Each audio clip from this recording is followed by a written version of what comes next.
กระทบกระเทือนทางสมองเพิ่นนะถือว่าครอบครัวเพิ่นก็เป็นครอบครัวอนาถาบ่แม่นครอบครัวอนาถาทุกข์ยากพี่น้องเนาะก็สิเป็นจังได๋ก็เข้าไปเบิ่งนํกันนะพี่น้องเนาะอาการเพิ่นสิเป็นจังได๋ถือว่าขอความช่วยเหลือมามื้อนี้ก็อยากได้งบประมาณในการปิ่นปัวเข้าโรงหมอเนาะโดยณตอนนี้ก็ยังบ่เคยเข้าโรงแพทย์โรงหมอเลยบ่เคยยังบ่ได้ไปนะตั้งแต่เอามาแต่พุ่นยังบ่ได้ไปเคยถามอยู่บ่เคยถามเพิ่นอยู่บ่ต้องได้ใช้งบเท่าใดเข้าไปโอ้ก็บ่เคยถามนะทางพอตู้หยังอันนี้เพิ่นอายุจักปีล่ะ53ปีรุ่นพ่อว่านิ้วเลยพี่น้องเอ้ยโอ้พ่อแล่ชื่อนะแม่นโดยเพิ่นไปสร้างครอบครัวอยู่บ้านหยังก็ครอบครัวพี่น้องเอ้ยเนาะก็แนมผู้นี้เป็นแบบนี้แล้วเลยก็เบิดแล้ว4 5ชีวิตอยู่เฮือนก็คือ4แบบจบนะพี่น้องเนาะคือแบบ4คือบอกชอบบ่เข้าแล้วเนาะลูกเพิ่นหาคนบ่หาคน2 ปีแล้วปีไปก็มีโอ้ยเนาะมีลูกน้อยอีกพี่น้องเอ้ยลูกเพิ่นก็ได้ได้เฮียนอยู่บ่เพิ่นว่าแนวใดก็เขาอยู่บ่เฮียนมีคนซอยเรือบ่เลยในบ้านซอยเรือบ่ค่อยเอาเขาเฮียนอะไรเงี้ยนะโอ้ถือว่า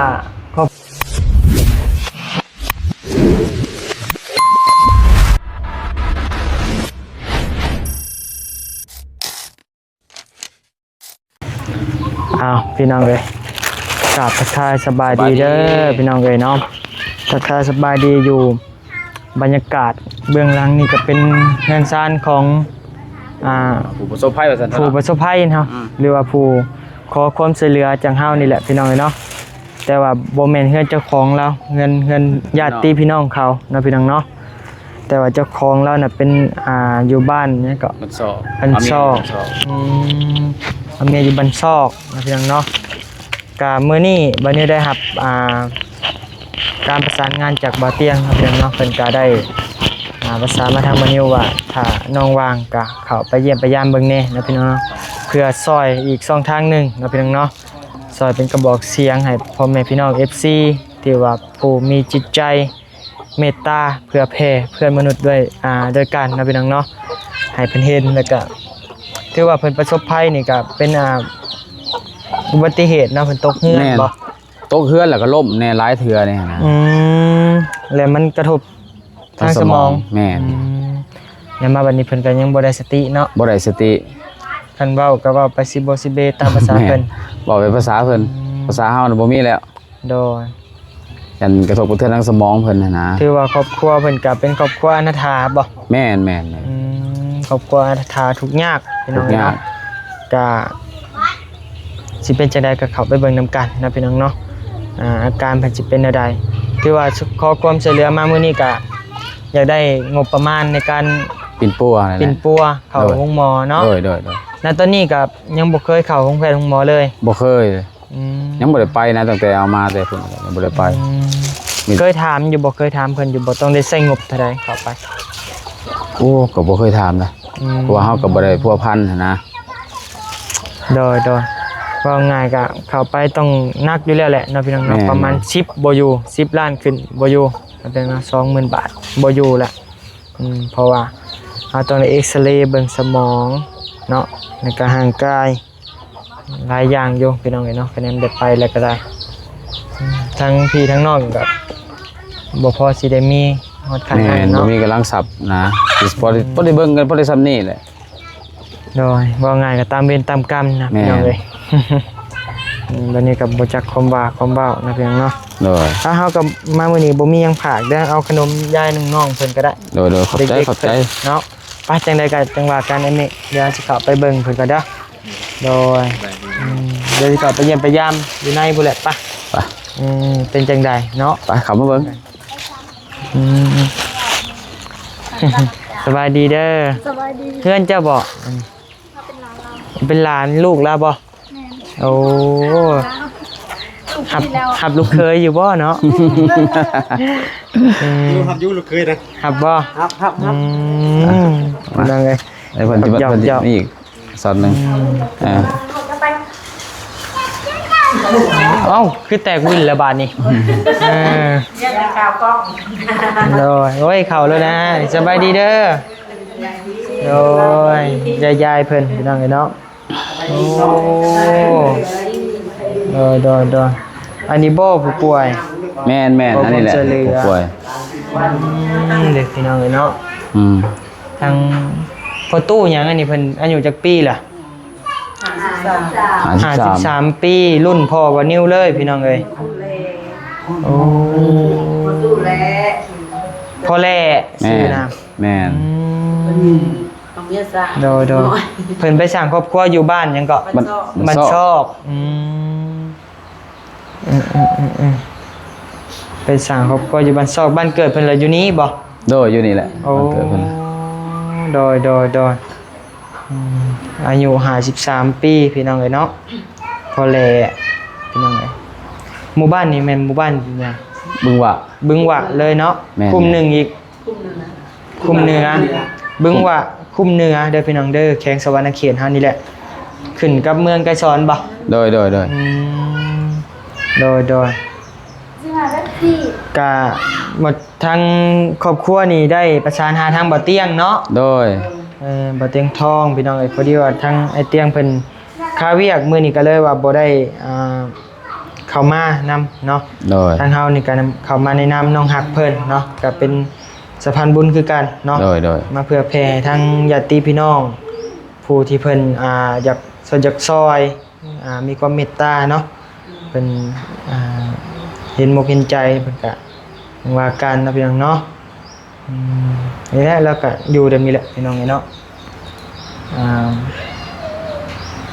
ยังบ่มีสตินะพี่น้องเนาะ บ่มีสติ โดย มีสติเมื่อไหร่5 6 มื้อแล้ว 5-6 มื้อแล้วบ่เพิ่นเป็น แม่ โอ้ กำลังกินเป็นหลายมื้อแล้วเด้ โดย นอนอยู่แบบนี้แหละ เมื่อยน้ำพี่น้องเลยความเจ็บความเป็นนะพี่น้องเนาะวันนี้ก็บ่สร้างชื่อว่าบ่มีใครอยากมันเกิดพี่น้องเลยแต่มันเกิดเด้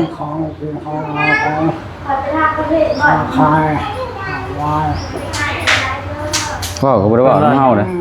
เว้าไปแต่เพิ่นพุ่นนะ โอ้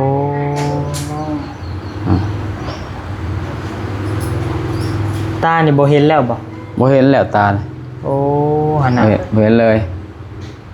เวลาลงจะว่าเอาหนาทุยเลยนะ โอ้เพิ่นขึ้นไปเฮ็ดหยังอยู่เฮือน ในเฮือนสูงเนาะต้องขึ้นเองเลยแหละ โอ้ย่างขึ้นบันไดเลยโต๊ะบันไดบ่นี่ คือซีเมนต์พอเฮือนกับเฮือนสูง โอ้ยพี่น้องเอ้ยขึ้นว่าขึ้นไปแป้งเฮือนขึ้นไปหยังใด บ่ได้ ขึ้นเฮือนเจ้าของเลยแหละ เพื่อนเจ้าของ เงิน น่ะ ใหม่สันเดียว เฮือนโบราณที่มันสูงแน่ประมาณ2 เมตรกว่าคือจักแหละ พุ่นแหละ เงินมูลค่าเป็นที่ มัน ค่าแค่ คือเบิ่งก็คือสิเป็นไข่แน่นะเพิ่นน่ะเป็นไข่ลูกมาแล้วสิแม่นลูกมาเบาบ่มันมาหยังก็สิเป็นวินนะ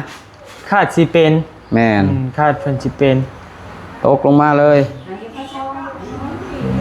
ใครแหละนะ ก็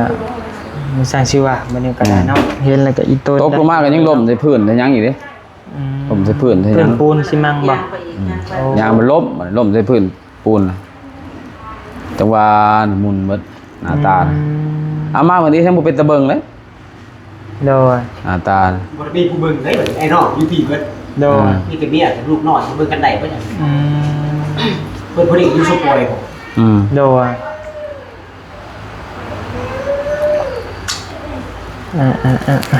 พี่น้องเอ้ยกะทางบนเฮาเข้ามาในมื้อนี้กะบ่ฮู้สิซอยได้สำใดเด้อเด้อ โดย ทางบนเฮามาซอยเป็นหูเป็นตาให้ทางพ่อแม่ FC เนาะและผู้ใหญ่ใจดีพี่น้องเอ้ยก็ทางเฮาก็บ่ฮู้ว่าสิซอยได้สำใดแต่ว่าเรื่องลดเรื่องล่างแก้ไปห้องหมอนี่สิได้อยู่ โดย สิพอหาทางซอยได้อยู่ โดย คะแนนเรื่องปิ่นปัวนี่ทางเฮาสิปรับปรับเลยก็ยังบ่ได้ โดย เราต้องได้เบิ่งทาง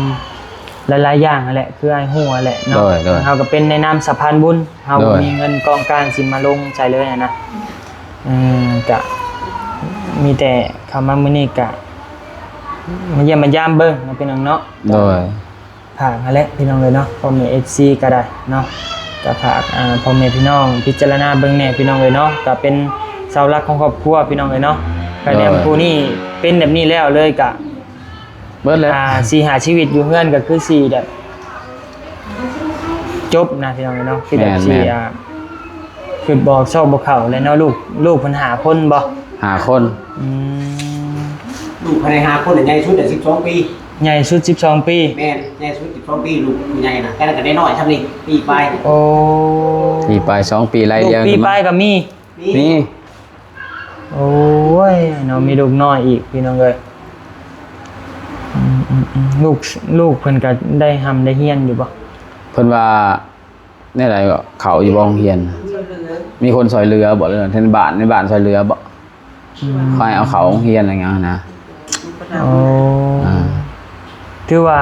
ครอบครัวเนี่ยขึ้นกับบ้านแล้วว่าครอบครัวอนาถาเลยบ่เดือน ข้อยก็จะไว้แล้วนั่นผู้ใด บ่ ค่อยว่านี่นะ โอ้ มีคน มีคนเขาเห็นเลยเขา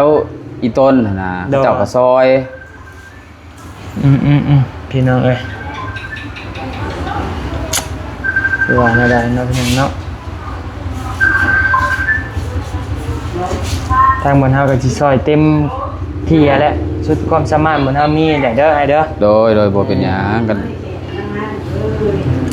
มาลูกต้องมาลูก ก็สิว่าน่าได้พี่น้อง เห็นมาเลยเนาะบ่จักแนวสิว่าคือกันนะเอ้ยคือทุกข่อยก็เบิ่งกันแล้วเงินคำกำแก้วก็บ่มีคือจังซี่นะเบิ่งกันไป เงินกันไป อ่า เนาะ ใส่อึดใส่ยากันหมอในบ้านในเมืองเฮาได้มาใส่ให้ โดย กันสิพาไปโรงหมอก็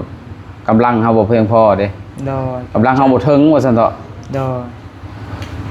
ไอ้น้องอยู่นี่กับผู้มีพมีจะคน มันบ่มีคน ใจบ่ได้อยู่นำกันเอง โด ผู้ ย นี้ก็อยู่สุโขทัยพระค้าพุ่น โอ้ พวก อันนี้แม่นเฮือนเจ้าบ่ บ่ เขาก็อยู่สุโขทัยกันประมาณ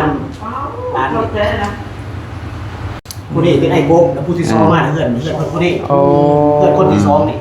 โดย อันนั้นไหม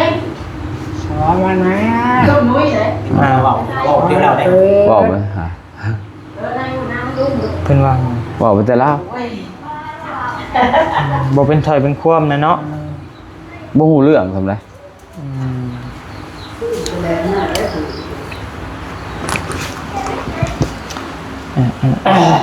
พี่น้องเอ้ย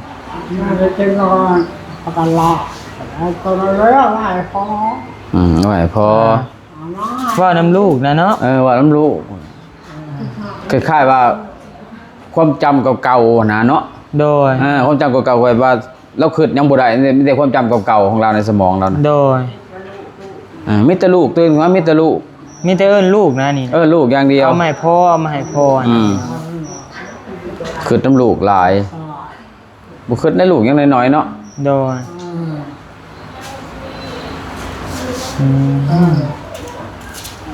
น้ำ เอาน้ำไป ลูกแม่หน่อยก็น้อยนี่รอนี่ปี2ปี3เดือน โดย 2 ปี 3 ปี 4 ปี 5 ปีเป็นน้อยน้อยเป็นไงลูกว่า โอ้กินน้ำกินนั่นเนาะ แม่นกินอันนี้ได้กินน้ำ กินข้าวกันแนวนี้ บ่ป้อนแบบนี้ ใส่หลอดแนวนี้ โอ้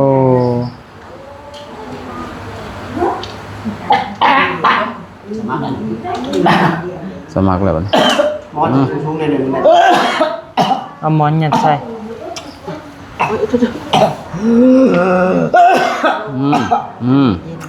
พี่น้องเอ้ย ลูกเก่งตา